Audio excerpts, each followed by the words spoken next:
My name is Karen Burton, and I am a professor of religious studies at Maryville University.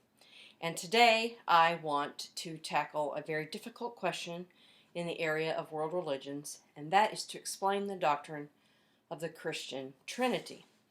Now, the Christians have been accused over the years of worshiping more than one God, and in fact, the faith of Islam credits itself with being the religion to manifest true monotheism because the Jewish people held that God was more just for them, and the Christians deified Jesus, which made more than one God, and that they report to have just one God. However, when unpacking the doctrine of Christian Trinity, if we adhere to what the scholars and the historians and the priests and theologians have done over the years, they really are not speaking about three separate divine beings or deities. They're speaking of one God in three persons.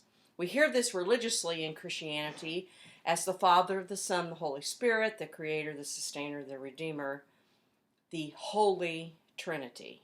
So how can there be three persons, one God? Well, we're going to talk about that right now. We're going to start with this pitcher of water. God, the Creator, God the Father, is like this pitcher of water. Water on our planet is the sustenance of life. Human beings are 2/3 water. Without our oceans, life would not have crawled up upon land. Without water, all living things die here on earth.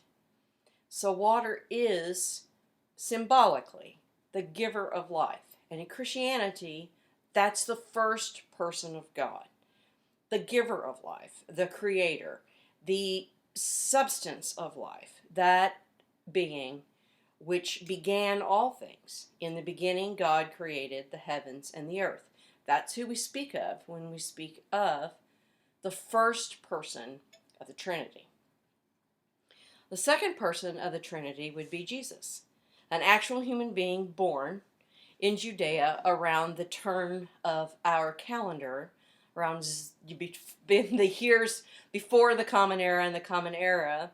And he was an actual human being who lived and walked and taught, and his followers called themselves the Way, which led to Christianity being born.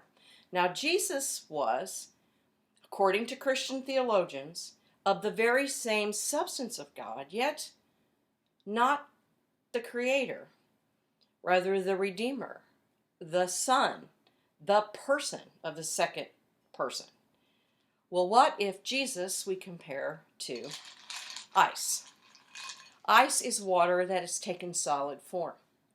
Jesus, according to Christian doctrine, took solid form to live amongst human beings, to be a human being, and to sacrifice himself to redeem human beings in order that they might become one again with the God persons. So Jesus, while being of a different form or appearance than God, was actually the same stuff as God, both water. Well, then, after Jesus' death, the apostles, disciples, are gathered in a room, and the Holy Spirit comes upon them, and we are introduced to the third person of the Trinity, the Spirit, Creator, Sustainer, the Comforter, the Counselor. And this is God's presence in the presence. But this presence is not seen. It is invisible to the eye, but its impacts are felt. And I call this part of the divine steam. Water, you can see just maybe for a second. Still water, but in a different form. The Spirit, the nebulous, the presence of God that is more wispy. But yet, if one is in the steam, one can feel the warmth, one can experience the benefits of the presence, and it has an impact on the air or the environment around it.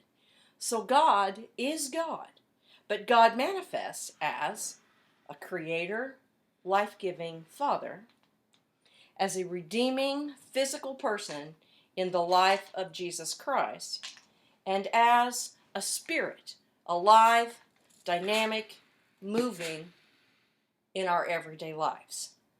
3 persons, one God, the doctrine of the Christian Trinity. There you have it.